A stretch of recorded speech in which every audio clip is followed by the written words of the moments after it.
This is a dish that I created. I call it crab stuffed shrimp scampi pasta. The shrimps are breaded and fried. So the first thing you need is a half a cup of jumbo lump crab meat. I have already picked through the crab for shells. Now the next thing you need is 1 tablespoon of squeezed garlic. If you don't have squeezed, you can go ahead and use minced. You also need 1 tablespoon of white cracked pepper. We are also going to add 1 tablespoon of smoked paprika. If you do not have smoked paprika, you can use regular paprika. The next thing you want to add is 1 tablespoon of Old Bay. And then the next thing you want to add is 1 teaspoon of sazon. This is a flavor enhancer. And next we are going to add 1 tablespoon of dried parsley flakes. And the next thing I added was 1 cup of gourmet cheese. I just went ahead and shredded some cheese. This is white cheddar and Colby Jack. You can use whichever cheeses that you prefer. So now you're going to take 1/3 cup of Italian breadcrumbs. These just have extra herbs and spices inside of the breadcrumbs. Now we take 1 tablespoon of mayo, mayonnaise, whichever one you prefer. And then you want to start to mix that together. Please be aware not to over mix this mixture. And keep in mind, you do want the chunks of the crab meat. So now you're going to take 1 egg and you're going to crack it into the mixture, and you want to get that incorporated as well. At this point, you want to begin to use your hands, and you should see it start forming into this mixture. It should be kind of tight and it should be well put together. So you should not see anything flying out or loose like when you first started to mix it together. And it should just look exactly like this. Go ahead and set that to the side, and now you want to begin to prep, which means peel and devein your shrimp. These are large shrimp, so these are considered prawns, and you just want to take a paring knife specifically, and you want to run it in the back of the shrimp because you want to butterfly it. Now we're going to start with the dry mixture. You want to take equal parts of flour and cornmeal. I used a half a cup of each. And then you want to go ahead and mix that together. This is a flavorful dish, so we want to season that flour mixture. So you want to add 2 tablespoons of creole, 1 teaspoon of the smoked paprika. Again, if you don't have smoked, go ahead and use the regular one. And then you want to add 1 tablespoon of cracked black pepper. Go ahead and mix this up as well. You just want to make sure that all the seasonings is mixed into this dry mixture. So once you are done mixing the dry mixture, you can go ahead and set that to the side. Then you want to go ahead and grab the crab mixture out of your refrigerator because it is time to prep that as well. So we're going to take them and you want to form them into ovals. So you want to resemble the shape of the prawn. Once you butterflied it, it opened up. So you should use the shape of the middle of your hand. Hopefully that is a guide for you because that is what I did. Once you are done, they should look just like this, and you want to place them in the freezer for at least 1 hour. So now you want to take the prawn, and then you want to take the crab mixture and you want to press it in. So you want to form it to the prawn, so it should look just like this.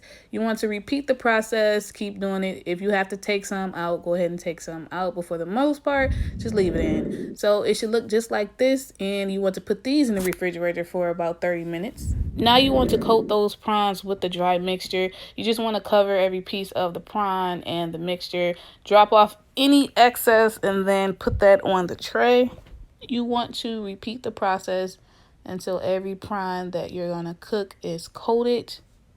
If your choice is that you don't want to use flour, you can use panko crumbs, and you can find this in the Asian department in your local grocery store, or you can go to like an Italian store and find some. So once you're done with that, it should look exactly like this, and then you want to freeze those as well. Now it is time to fry these. So you want to take a pan and you want to put a half a cup of olive oil, let it heat up. Once that oil is hot, you're going to take the prawns, you're going to lay them in the pan, and you want to lay them with the filling side facing down. So laying them in the pan with the filling side down helps the filling side cook first, and it avoids overcooking the shrimp. It does not take long for the shrimp to cook, but you do want the filling to be cooked all the way through as well. So after about 4 minutes, it is time to flip the prawns. So you want to be very careful while flipping these. Keep in mind you are dealing with hot oil. Now in little to no time, the actual shrimps will be done. So in about 3 minutes for the shrimp, you can go ahead and remove those from the pan, and those are completely done. So set those to the side and cover them. Now we're going to create the sauce. I need you to melt 2 tablespoons of garlic butter. So to that butter, you want to add half of a diced onion. Go ahead and let that saute a little bit. This is going to act as the flavor base for your sauce. So you do want to let those cook for about 2 minutes. So next you're going to add 1 tablespoon of squeezed garlic. If you do not have squeezed, you can use minced. It's just not going to give off as much flavor as the squeezed. So next you're going to add a fresh herb. The fresh herb I used in this dish is going to be thyme. I took 1 stem of thyme and I just took the leaves off. So you just need 1. If you do not have any fresh herbs, you can go ahead and use the dry herbs. If you do not have any dried herbs or herbs period, I do not suggest that you make this dish. So the next thing that you want to add is going to be 1/4 cup of white wine. I use Pinot Grigio. You can use whichever one you like, but I do for the most part cook with Pinot Grigio if I have to add any kind of white wine. Before you add that wine, you do want to turn your heat on high because you need that liquor to cook off. And the next thing you're going to add is going to be 1 teaspoon of lemon juice. If you have fresh lemon, that is even better. So as the sauce is cooking, you do want to cook some pasta. I chose angel hair pasta, and you do want to add that pasta to this sauce. So the pasta depends on the amount of servings that you're trying to have. This is a 1/2 pound of pasta. So next you want to take some heavy cream and you want to add about a 1/2 cup of that. You want to gradually add that to the pan. Heavy cream is very important for this dish. This is not a dish where you can substitute the heavy cream for half and half. You do want to strictly add heavy cream. Now, as you get this mixed up, you do want to bring the onions and the garlic and stuff down the sides. And you want to make sure everything is mixed in well. So you're going to get that mixed in and then you're going to see it turn thick. So it's going to start turning into a sauce. Then you're going to take about 2 tablespoons of parsley and then 1 cup of Parmesan cheese. I use shaved Parmesan cheese in this dish and start to mix that in as well. Let this cook for a couple minutes and then turn it off. And now you are done. The pasta is finished and it will look just like this.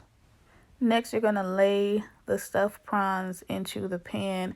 You just want to lay them around. It doesn't matter how you do it because you're going to take them back out, but you do want them to get into the sauce. So you want to lay them down and you want to start to cover them with the sauce. And again, it does not have to be perfect. So if you can't get the sauce, because this is a pretty thick sauce, so you can either turn them around or you can try to do what I'm doing right here and just laying just a little bit of it on top. And you are completely done. Now it is time to plate the food. So with pasta, you do want to kind of twist it around just to keep it shape. And you want to start in the middle of the bowl. So this bowl here, a little bit deeper, they are called pasta bowls. Then you want to take those prawns and begin to set them around the pasta. This is the way that I did mine. You don't have to do it like this. You can serve this on a platter as well. You can just take a pasta platter and then make a bed with the pasta and then lay all the prawns on top and everybody can serve themselves. So once you are done, go ahead and add a garnish. I just used a piece of parsley, put that in the middle, and now you are completely done. This is what it looks like. Let me know how y'all like this recipe, and I will see you in my next video.